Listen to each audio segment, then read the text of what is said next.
प्रेमधुन के दर्शकों को मेरा तहे दिल से प्रणाम। और आज हमें फिर मौका मिला है एक नए टॉपिक के साथ। और आज का टॉपिक है धर्म। पिछले दिन हमने टॉपिक लिया था धर्म और विज्ञान। तो आज केवल हम धर्म के बारे में बात करेंगे और अगला जो टॉपिक हमारा होगा केवल विज्ञान के बारे में, और उससे अगला टॉपिक जो होगा वो गणित के बारे में होगा। यानी कि हम इन तीनों को कोरिलेट करेंगे एक दूसरे से और संबंधों को एक दूसरे से विस्थापित और स्थापित करेंगे। विस्थापित भी करेंगे जो ज़रूरत के हैं, जो ज़रूरत के नहीं हैं, और जो ज़रूरत के हैं उनको स्थापित भी करेंगे। तो चलिए, और इसी क्रम में हमारे साथ जुड़े हैं जोशी जी, और ये भी इस चर्चा में शामिल रहेंगे। और इसके अलावा हमारे साथ हैं विद्वान साथी, ये हैं जोशी जी, ये भी खजूरानंद कह लें, जोशी जी कह लें। तो इनका जो फ्लेवर है कॉमेडी फ्लेवर है, तो ये हम सब कॉमेडी फ्लेवर में रहते हैं। बाबा खजूरानंद को खजूर चढ़ते हैं, खजूर। अब सबसे पहली बारी मेरी ही आई धर्म के बारे में बोलने की। तो धर्म का अर्थ सीधा सीधा होता है जो आपने धारण किया है, जो आपने धारण किया है वही आपका धर्म है। धर्म का अर्थ है जो आपका स्वभाव है। देखिए, स्वभाव के बारे में चर्चा में पहले की थी। रजोगुण, तमोगुण और सत्वगुण से स्वभाव आदमी का निर्मित होता है। यही गुणों का मिश्रण जो है हमारा स्वभाव बनाता है। अब जब मनुष्य की इस धरती पर पहली बार आगमन हुआ, यानी मनुष्य का प्रकृति के द्वारा निर्माण हुआ, तो उसके बाद जो प्रकृति के गुण थे उन गुणों को उसने मनुष्य के अंदर संप्रेषित किया। तो उन्हीं मिश्रित गुणों से आदमी का बना धर्म। अब क्या हुआ, धीरे धीरे क्या हुआ, हमारे भूभाग जो है उस वक्त हमारे आना जाने का साधन इतना जो है विकसित नहीं था। तो जो भूभाग में लोग अपने अपने रहते थे उनने अपना अपना धर्म बनाना शुरू कर दिया। जैसे अगर हम पूर्व पश्चिम की तरफ जाएं या यूरोप कंट्रीज़ की तरफ जाएं तो उनके धर्म अपने अकॉर्डिंग बनते रहे। यहूदियों के धर्म बने और धर्म बने और धर्म बने और धर्म बने। बल्कि मैं आपको बताऊंगा, इतिहास में 100 वर्ष का 100 वर्ष का धर्म युद्ध लड़ा गया यूरोप में पूरा, है ना। तो धर्म जिस अर्थों में लोगों के सामने आया वो बहुत गलत रूप में सामने आया, क्योंकि धर्म की जो परिभाषा थी वो एकदम गलत रूप में उनके सामने आई। लेकिन हमारे पूर्व के जो देश थे वहाँ पर ऋषि मुनि, जिनको मैं आज की भाषा में वैज्ञानिक कहूँगा, उन वैज्ञानिकों ने पूरे अनुसंधानों के साथ धर्म की स्थापना की, जिस धर्म को सनातन धर्म कहा गया। सनातन धर्म ऐसा धर्म जो सबके लिए एक सा हो, सबके लिए सम हो, वो मनुष्य के ऊपर बनाया गया। और उसी के बाद वर्ण व्यवस्था की गई, यानी कि आदमी के धर्म जो प्रकृति के अनुसार उसने कार्य का चुनाव किया। उसी चुनाव के कारण जो है हमारे सामने वर्ण व्यवस्था भी सामने आई। तो अब लेकिन धीरे धीरे कालांतर में सिंधु नदी के किनारे बसने वाली जितनी आर्य जातियाँ थी, कालांतर में इसका विभत्स रूप हमारे सामने जाति प्रथा के रूप में आया, जो आज भी हमारे लिए बहुत कष्टपूर्ण हो चुका है। तो अभी भी जो है धर्म की सही परिभाषा गढ़ी कई बार गई है, पर समझी एक बार भी नहीं गई है। जो लोग देश को चलाते हैं, जो लोग राष्ट्र नेता हैं, वो लोगों ने क्या कर दिया है, इस जाति व्यवस्था को, इस धर्म व्यवस्था को अपना रोजगार का साधन बना लिया है। तो अगर आप इस धर्म के पीछे पड़े हैं, इस धर्म को मानते हैं, तो आप गलत हैं। आप स्वधर्म को जानिए। आपका धर्म निजी है, आपकी स्वभाव निजी है।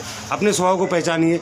जब अपने स्वभाव को आपका पहचानेंगे, जब आप ध्यान करेंगे, बिना ध्यान करे आपका स्वभाव आपको खुद ही पता नहीं चलेगा कि आप किस समय क्या एक्शन लेते हैं।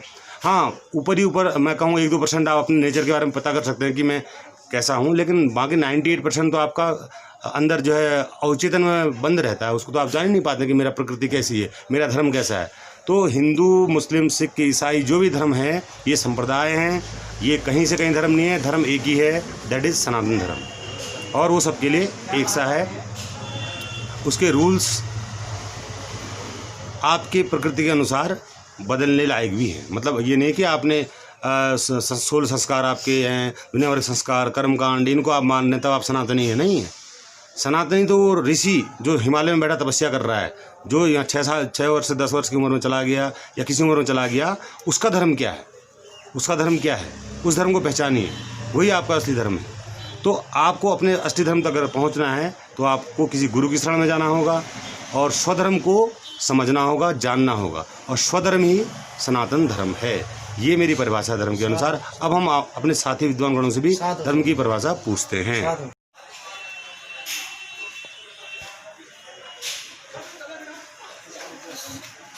कोई जैसे सीधे बोलो।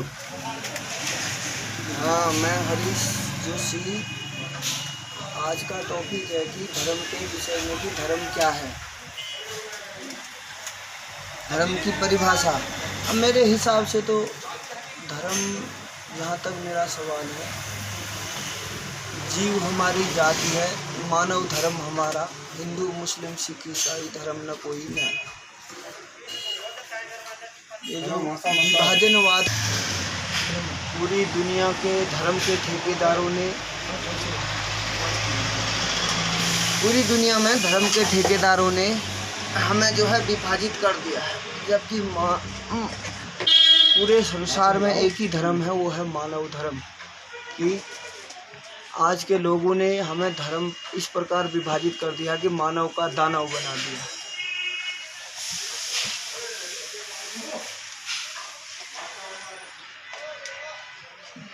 धर्म जाति मजहब में नहीं बांटा जाता है। धर्म तो वो है जिसने सब कुछ धारण किया हुआ, हमारे हिसाब से संसार को धारण किया है, मनुष्य ने अपने में धारण किया है, जहाँ सब कुछ समाया हुआ।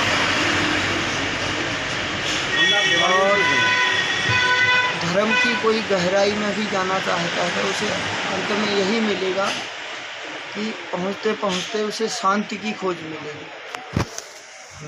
मेरा अपना व्यक्तिगत मत है कि संसार जो है शांति की खोज में चल रहा है, और उस शांति को पाने के लिए धर्म का अनुसरण करता है। ये तो विभिन्न रास्ते हैं, लेकिन उन सब रास्तों का गंतव्य एक ही होता है कि अपने लक्ष्य को प्राप्त करना, उस धर्म को धारण करना जिससे जीवन में शांति हो। जीवन जो है दैहिक दैविक भौतिक त्रय तापों से ग्रस्त जो मनुष्य का जीवन है, वो त्रय ताप से मुक्ति हुआ। मैं तो इसी को धर्म मानता हूँ, इसी को शांति मानता हूँ। चलिए, आपके विचार सुनकर हमें बहुत अच्छा लगा। आपकी नज़रों में धर्म की क्या परिभाषा है जोशी जी? धन्यवाद स्वामी लवकानंद जी, खजूरानंद जी। मैं आपके सामने चलो चलो चलो चलो रेडी। साधु जनों का बहुत बहुत धन्यवाद। बहुत अच्छा चर्चा का विषय है आज, धर्म क्या है। भारतीय देखिए, सबसे पहले तो हमने धर्म और जो इसको इंग्लिश में इसका जो वर्जन है रिलीजन, इसको समझना पड़ेगा। मेरे हिसाब से तो ये कोई शब्द ही नहीं है, क्योंकि धर्म का मतलब है ड्यूटी, कर्तव्य। आपका कर्तव्य क्या है? एक बैल का कर्तव्य क्या है? वो उसका धर्म है। बैल का जो काम है उसका धर्म है। गाय का धर्म क्या है? दूध देना, है ना। कर्तव्य है या स्वभाव? स्वभाव कहिए उसे, या आप शब्दों की हेर फेर में मत जाएं। स्वभाव और कर्तव्य में बहुत फर्क है ना। उसका जो कार्य है, उसका जो गुण है, उसका जो स्वभाव है, हाँ, वही तो। वो सारी चीजें उसका क्या है? वो धर्म है। देखिए, गाय दूध दे रही है, ठीक है, तो वो उसका धर्म है। अगर गाय दूध न देकर के कोई अन्य चीज देने लगे तो वो क्या, वो हम विधर्मी है, विधर्मी है। हाँ, नहीं, वो क्या हम कहेंगे तो हम प्रकृति से विपरीत कोई चीज है। तो देखिए ना, धर्म कोई चीज नहीं है। ये क्या है कि जैसे कि तुलसीदास जी ने भी कहा है, दया धर्म का मूल है, पाप मूल अभिमान, तुलसी दया ने छोड़िए जबला घट में प्राण। देखिए, मैं तो ये कहता हूँ कि धर्म, ये धर्म जो शब्द है ना, वो कहाँ से उत्पन्न हुआ? हाँ, देखिए ना, वो चीज़ अलग है। यदाई दाई वाला वो अभी इसका प्रासंगिक नहीं है। प्रासंगिक। देखिए, यहाँ पर हम शुरुआत कहाँ से करते हैं ना, धर्म की स्थापना कहाँ से हुई? धर्म हुआ दया से। देखिए, प्राचीन काल में क्या था? प्रागैतिहासिक काल में, प्री हिस्टोरिक टाइम में मनुष्य आदि मानव था। आदि मानव था, कुछ नहीं जानता था, न वो भाषा जानता था, न वो कोई रीति रिवाज जानता था, न वो कपड़े पहनना जानता था। तो वो एक मनुष्य जानवरों की तरह रहते थे। तो धीरे धीरे उनमें विचार आया कि हम एक दूसरे की हेल्प करें, या हम एक दूसरे की सहायता करें, वो भी हमें कुछ हमारी हेल्प करेगा, सहायता करेगा। तो एक दया नाम का जो चीज़ थी, जो दया, जो नैसर्गिक जो गुण भगवान ने उसके अंदर में डाला था, मर्सी, जैसे हमारे विद्वान श्रोतागण कह रहे हैं मर्सी, वो सामने में आई।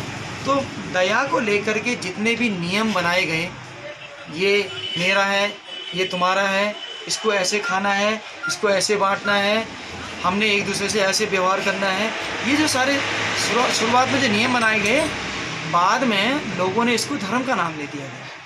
लेकिन वास्तव में धर्म कोई एक संप्रदाय, जैसे हम हिंदू धर्म कहते हैं या क्रिश्चियन है, मुसलमान है, ये अलग चीज़ है, वो एक विचारधारा है। लेकिन धर्म और विचारधारा अलग अलग है। जैसे कि हम एक बात कर रहे हैं कि जैसे हिंदू धर्म की बात करते हैं, वास्तव में हिंदू कोई धर्म नहीं है, धर्म तो सनातन है। जैसा कि आपने भी अभी बताया, धर्म तो सनातन है, क्योंकि सनातन धर्म तो ऐसा है कि जिसकी न हमें उत्पत्ति का पता है, न कभी अंत होगा इसका, ये माना जाता है, सनातन काल से चला आ रहा है। लेकिन अब हिंदू, बाद में इसको हिंदू धर्म क्यों कहने लगे? वो भौगोलिक और ऐतिहासिक कारण थे। जैसे कि सिंधु नदी को हिंदू कहा उन्होंने, उच्चारण में भिन्नता के कारण। तो इस पूरे उपमहाद्वीप में लोगों का खान पान, उनका रहन सहन, उनको बोलने का तरीका, उनकी पूजा पद्धति, उनके सारे रीति रिवाज जो थे, उन्होंने उसको हिंदुज़्म या हिंदुत्व का नाम दिया। लेकिन सनातन धर्म अलग चीज़ है, आपने जैसे बताया। और ऐसे ही जो सऊदी अरब में रहते थे, जो मुस्लिम लोग थे, या जो बाद में कालांतर में जो मुस्लिम धर्म था बड़ी तेज़ी से लोकप्रिय हुआ, ये क्रिश्चियन जो ईसाई धर्म है वो भी बड़ी तेज़ी से लोकप्रिय हुआ।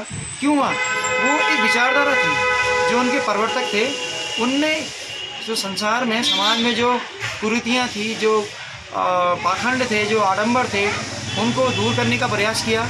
तो उन्होंने भगवान को या खुदा को या जीसस को या जिसको भी है उसको मानने का, मतलब उसको, उसकी इबादत करने का या उसकी पूजा करने का एक सरल तरीका लोगों को दिखाया। तो उस विचारधारा से लोग प्रसन्न हुए, या उस विचारधारा को लोगों ने अपनाया। गौतम बुद्ध की शिक्षाओं का प्रचार प्रसार हुआ, तो लोगों को वो अच्छी लगी। तो जो महापुरुष आए, चाहे हजरत मोहम्मद आए, या भगवान राम आए, कृष्ण आए, या गौतम बुद्ध आए, जीसस क्राइस्ट आए, जो भी महापुरुष आए, तो उन्होंने लोगों को पाखंड को छोड़ करके उस खुदा या भगवान को की पूजा करने का, या उसको याद करने का, या उसको प्राप्त करने का एक मार्ग बताया, सरल मार्ग बताया। या उसमें ये जो विचारधाराएं थी तेज़ी से लोकप्रिय हुई। कालांतर में लोगों ने इसको धर्म का नाम दे दिया। लेकिन मेरे ख्याल से धर्म और विचारधारा में अंतर है। हम हिंदू एक विचारधारा कह सकते हैं, सनातन एक विचारधारा कह सकते हैं, लेकिन धर्म अलग चीज़ है। धर्म तो वही है, स्वभाव, धर्म स्वभाव। जैसे कि आपने कहा सांप है ना, सांप हम के पास हम जाएंगे, उसको छेड़ेंगे तो हमें काटेगा, वो उसका धर्म या स्वभाव है ना। लेकिन गाय के पास जाएंगे तो गाय हमको काटेगी नहीं, न मारेगी, क्योंकि गाय क्या है, एक बहुत ही जेंटल प्राणी है, बहुत ही सभ्य प्राणी है। तो वो हमें क्या देती है? दूध देती है, वो उसका स्वभाव है। तो मनुष्य का क्या स्वभाव होना चाहिए? मनुष्य का क्या धर्म होना चाहिए? जो मनुष्य, अच्छा एक बात कहूँगा, मैं आप मेरी बात पूरी करने दीजिए। देखो, मनुष्य, हमारा एक स्वभाव क्या होना चाहिए? हम मन से, कर्म से, वचनों से, अपने कर्मों से, या अपने वाणी से, या अपने मानसिक रूप से किसी को अगर हम परेशान नहीं कर रहे हैं, किसी की को हम अगर सुख दे रहे हैं, तो वही हमारा धर्म है। तो ये धर्म है।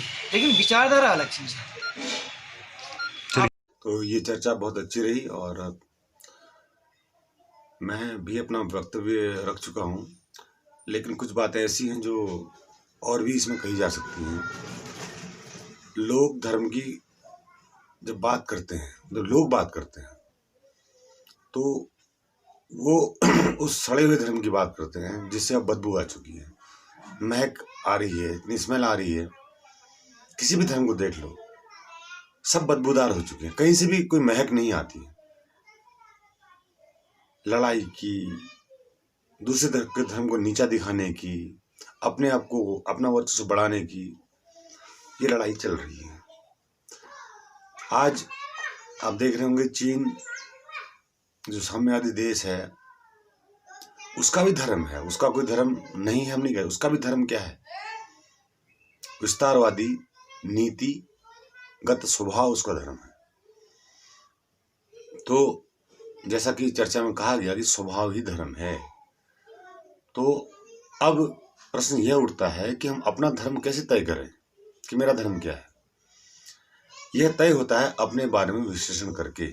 आप स्वयं का अगर विश्लेषण करें कि मैं किन परिस्थितियों में कैसा व्यवहार करता हूँ, मेरे अंदर किन चीज़ों के प्रति जो है सिंसियरिटी है, किन चीज़ों के प्रति मेरे मन में संवेदनाएं हैं, कितना मैं संवेदनशील हूँ, तो अपने निरीक्षण करके, अपना परीक्षण करके आप अपने धर्म को किसी हद तक जान सकते हैं। अगर उसके आगे की अगर आपको यात्रा करनी है तो फिर आपको ध्यान और भक्ति के मार्ग में, प्रेम के मार्ग में आना पड़ेगा। उससे अगर आगे की यात्रा करनी है तो फिर आपने धर्म, ध्यान और भक्ति से भी पार चले जाना पड़ेगा, जहां पर फिर आप नहीं रह जाएंगे, फिर अस्तित्व आपसे होकर अपना प्रदर्शन करेगा। क्योंकि धर्म तो असल में शून्य है, न कुछ है। अभी मैं जो बोल रहा हूं ये मेरा स्वभाव है, ये मेरी प्रकृति है, ये मेरा धर्म है। लेकिन मुझे ऐसा महसूस होता है कि जब भी मैं बोलता हूं मैं किसी तैयारी के साथ नहीं बोलता हूं, और इस कारण कभी कभी मैं अपने टॉपिक से इधर उधर भी चले जाता हूं। मैं केवल अपने आप को बोलते हुए देखता रहता हूं कि हो क्या रहा है। मैं फिर सुनता हूं अपने इस वीडियो इन बातों को, और तब मैं अपना वह रूप, वह बुद्धि बल प्रयोग करता हूं जो मेरे अंदर मैं की बुद्धि है, कि यह अस्तित्व के द्वारा कैसा बोला गया, क्या बोला गया, इसको मैं समझता हूं अपनी बुद्धि के स्तर से। अब कुछ बातें ऐसी भी होती हैं जो मेरी समझ में नहीं आती हैं कि ये क्या अस्तित्व ने बोला मुझसे होकर। तो वहां पर ये पहले होता था ऐसा, अब तो बिल्कुल नहीं होता है, लेकिन होता था ऐसा। तो मित्रों, आप भी तथाकथित धर्म से ऊपर उठिए। इस वीडियो को अगर आपने पूरा सुना है तो इसका उद्देश्य आप समझिए कि आज ही से और अभी से आप अपना निरीक्षण करना शुरू कर दीजिए और अपने धर्म को चुनिए। और जिस सामाजिक ताने बाने में आप फंसे पड़े हैं, हिंदू के, मुस्लिम के, सिख के, ईसाई के, जिस भी ताने बाने में आप फंसे पड़े हैं, उसको आप बाहरी रूप से करते रहिए, उसमें कोई हर्ज नहीं है, पर वह आपके अंतरतम तक न जाए, वो बातें आपके अंतर्मन को न छू पाएं। अगर आप जनेऊ धारण कर रहे हैं तो जनेऊ आपके मन के स्तर तक न छुए। जनेऊ है बाहर, क्योंकि आप सामाजिकता आपको दिखाने की आप पंडित घर में पैदा हो तो आपको चुटिया भी है, क्या अर्ज है। लेकिन भीतरी तल पर वो चीजें आपको प्रभावित ना करें, वह केवल एक नाटक कहे जाए आपके लिए बस, तो ही आप अपना स्वधर्म चुन सकते हैं। मैं कई गुरु ऐसे भी हुए जिन्होंने कहा फेंक दो सब चीजें, हटा दो इन बाधाओं को, इन जंजीरों को हटा दो और नग्न हो जाओ। नग्न का मतलब कपड़े खोल के नग्न न होना, नहीं होने वाली बात है, लेकिन नग्न होने का मतलब है कि आप आंतरिक रूप से नग्न हो जाओ, तो ही सही धर्म आप में उतरेगा। और उतरा हुआ ही है, बस जानने की देर है। नींद इतनी गहरी है हमारी धर्म के प्रति, शायद मेरा इस वीडियो को देखने के बाद कई लोगों की गलत प्रतिक्रिया, अच्छी प्रतिक्रिया भी आ सकती है, पर मुझे उस बात की कोई परवाह नहीं है कि मैंने किसी को आघात देने के लिए, किसी के झूठे धर्मों को बल देने के लिए या उनको निर्बल करने का मेरा कोई उद्देश्य नहीं है। मेरा उद्देश्य मात्र इतना है कि धर्म की सही परिभाषा आप लोगों तक पहुंचे, बस इतना ही मैं कहना चाहूँगा। इन्हीं शब्दों के साथ मैं अपनी प्रेम धुन को विराम देता हूँ। सभी को मेरा